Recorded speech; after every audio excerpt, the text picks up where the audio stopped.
السلام علیکم ورحمۃ اللہ تعالی وبرکاتہ۔ مرکز اہل سنت جامعہ رضویہ منظر اسلام کے یوٹیوب چینل ہم سبق درس نظامی میں آپ کا خیر مقدم ہے۔ پیارے بچوں، جنہوں نے اب تک ہمارے چینل کو سبسکرائب نہیں کیا ہے وہ ضرور سبسکرائب کر لیں اور بیل آئیکن یعنی گھنٹی بھی بجا دیں تاکہ ہر ویڈیو کی نوٹیفیکیشن اطلاع اپلوڈ کرتے ہی آپ تک پہنچ جائے، اور اپنے ساتھیوں سے بھی شیئر کریں۔ شیئر کرنا نہ بھولیں تاکہ ان کو بھی فائدہ حاصل کرنے کا موقع ملے، اور بات پسند آئے تو لائک بھی کیا کریں اور اپنے قلبی تأثر کو ضرور کمنٹ کر کے بتائیں۔ ٹھیک ہے بیٹا بخاری شریف میں بخاری جلد ثانی کتاب النکاح سے آغاز کر رہے ہیں آج۔ ٹھیک ہے، تو درس نمبر 1 تو اس سے پہلے ہو گیا تھا جس میں ہم نے تھوڑی تمہیدی باتیں بیان کی تھی، اور آج کتاب سے ہی پڑھتے ہیں۔ ٹھیک ہے، تو آپ لوگ اپنا مائک میوٹ رکھ لیں اور میں انشاءاللہ اب پڑھانا شروع کروں گا۔ ٹھیک ہے،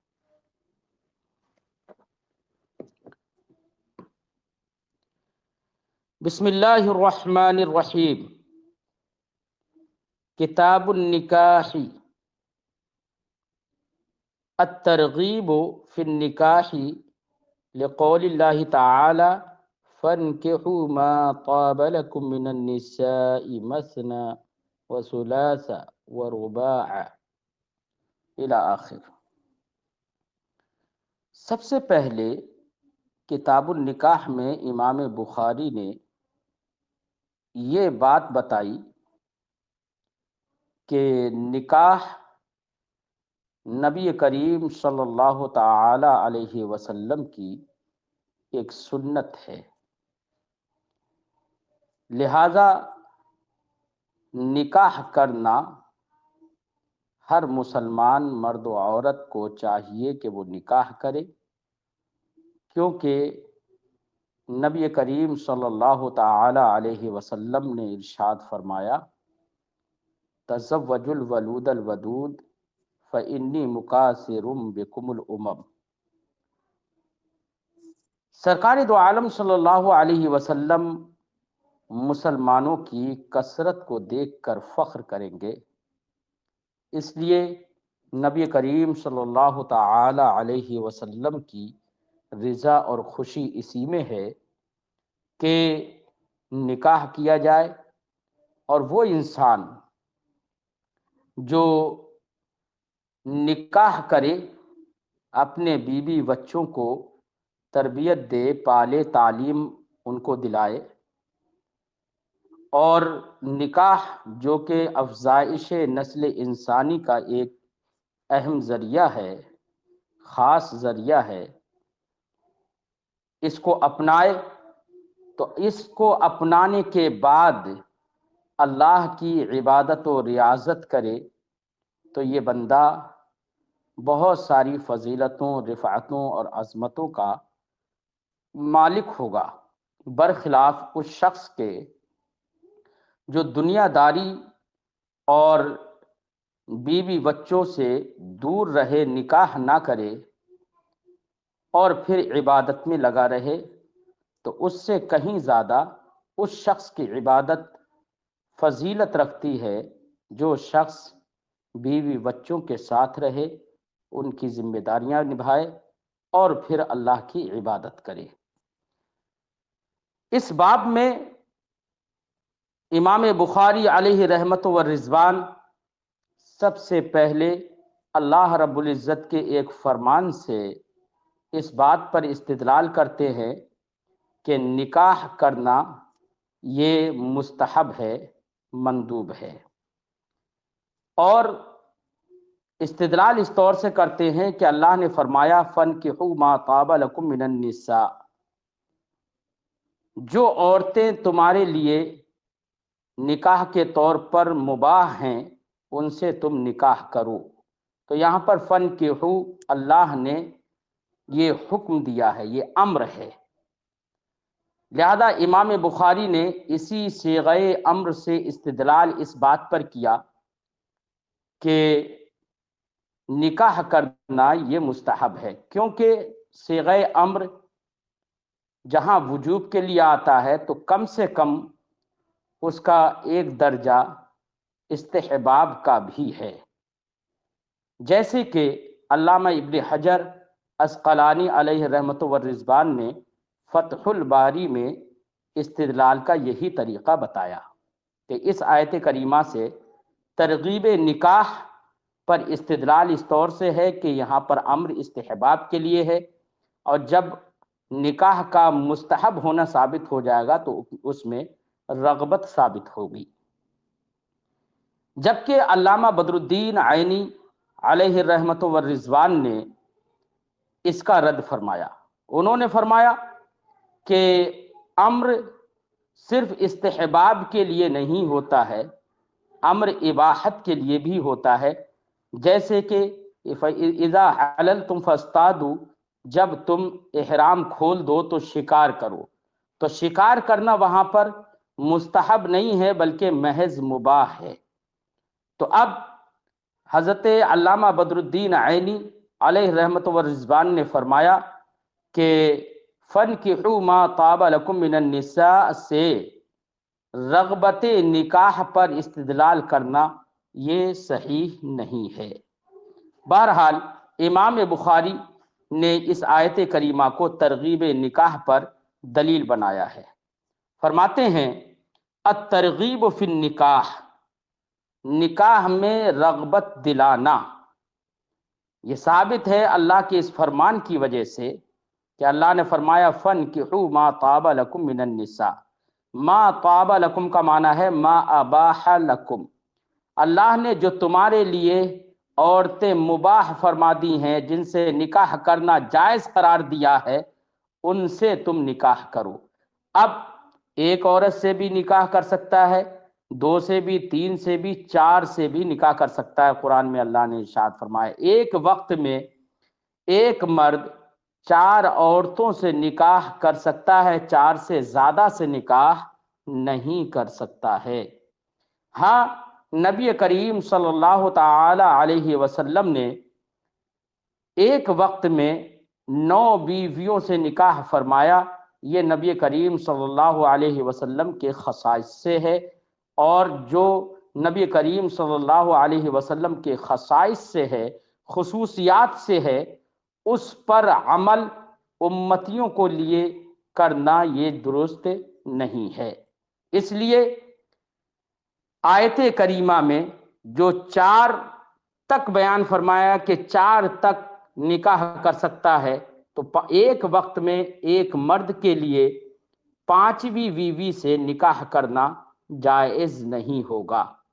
اور یہ آیت کریمہ یہ عبارت النص ہے اور لائی گئی ہے اسی کو بیان کرنے کے لیے کہ 1 2 3 4 سے نکاح کر سکتا ہے، لہذا 4 کے علاوہ دیگر عورتوں سے ایک وقت میں نکاح نہیں کر سکتا ہے۔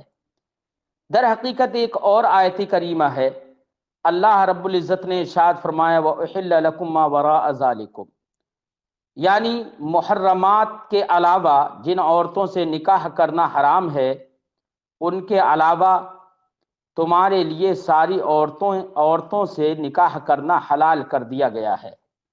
تو وہ آیت کریمہ اس کا ظاہر جو ہے وہ یہ بتاتا ہے کہ آدمی، کیونکہ ما وراء ذالکم کہا گیا، محرمات کے سوا تمام عورتوں سے نکاح کر سکتا ہے، تو اس آیت کریمہ کا ظاہر یہ بتاتا ہے کہ آدمی نکاح 4 5 6 10 11 12 20 25 جتنی سے چاہے نکاح کر سکتا ہے، لیکن وہ ظاہر النص ہے، اور یہ آیت کریمہ عبارت النص ہے، اس کو تو تعداد نساء کو بیان کرنے ہی کے لیے لایا گیا ہے۔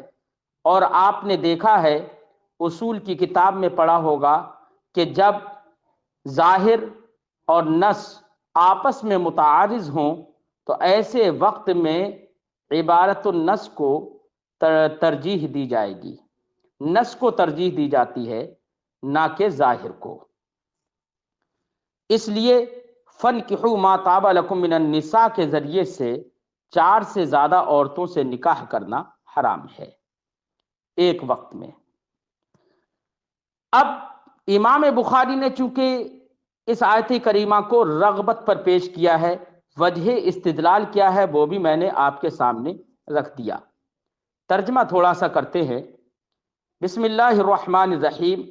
الترغیب فی النکاح، نکاح میں رغبت دلانا یہ ثابت ہے لقول اللہ تعالی، اللہ رب العزت کے اس فرمان کی وجہ سے، فَانْكِحُوا مَا طَابَ لَكُم مِّنَ النِّسَاء، یعنی تم نکاح کرو ان عورتوں سے جو عورتیں تمہارے لیے مباح کر دی گئی ہیں۔ اب اس پر امام بخاری رضی اللہ تعالی عنہ ایک حدیث ذکر کر رہے ہیں، جس حدیث پاک سے بھی یہ بات سمجھ میں آئے گی کہ نکاح کرنا نبی کریم صلی اللہ علیہ وسلم کو مرغوب ہے، پسندیدہ ہے۔ اور سرکار نے ارشاد فرمایا ہے اس حدیث میں کہ فَمَن رَغِبَ عَن سُنَّتِي فَلَيْسَ مِنِّي، جو شخص نکاح میری سنت سے ہے اور جو اس سنت سے متنفر ہو، بے روگرداں ہو، وہ شخص میرے طریقہ کار سے نہیں ہے۔ تو اس سے بھی سمجھ میں آتا ہے کہ نبی کریم صلی اللہ علیہ وسلم نے نکاح کی طرف رغبت دلائی ہے۔ اب حدیث پاک پڑھتے ہیں۔ حدثنا سعید بن ابی مریم قال اخبرنا محمد بن جعفر قال اخبرني حمید بن ابی حمید الطویل انه سمع انس بن مالک یقول جاء ثلاثة رهط الى بیوت ازواج النبی صلی اللہ علیہ وسلم يسألون عن عبادة النبی صلی اللہ علیہ وسلم۔ امام بخاری فرماتے ہیں ہم سے حدیث بیان کی سعید ابن ابی مریم نے، وہ فرماتے ہیں ہمیں خبر دی محمد ابن جعفر نے، انہوں نے کہا مجھے خبر دی حمید ابن ابی حمید نے، حمید طویل نے، یہ ان کا وصف ہے۔ انہو سمع انس بن مالک، کہ حمید ابن ابی حمید طویل نے انس ابن مالک رضی اللہ تعالی عنہم سے سنا، یقول، وہ فرماتے ہیں، جاء ثلاثۃ رہط، 3 لوگ آئے، 3 لوگ آئے۔ یہ کون 3 لوگ ہیں؟ تو 3 لوگوں کے بارے میں فتح الباری کے اندر ارشاد فرمایا گیا کہ یہ 3 لوگوں میں ایک تو حضرت علی ابن ابی طالب ہیں، اور دوسرے عبداللہ ابن عمرو ابن عاص ہیں، اور تیسرے عثمان ابن مظعون ہیں۔ یہ 3 حضرات نبی کریم صلی اللہ علیہ وسلم کی ازواج کے گھروں کی طرف آئے، یعنی ان کے گھر پر تشریف لائے۔ یسألون عن عبادت النبی صلی اللہ علیہ وسلم، آنے کا مقصد ان کا یہ تھا کہ سرکار کی عبادت کے بارے میں پوچھیں کہ سرکار کیسی کیسی اور کتنی کتنی عبادت کرتے ہیں۔ فلما اخبروا کأنہم تقالوہا، تو جب ان لوگوں کو بتایا گیا نبی کریم صلی اللہ علیہ وسلم کی عبادت کے بارے میں، تو عبادت کو سننے کے بعد کأنہم تقالوہا، انہوں نے عبادت کو کم سمجھا۔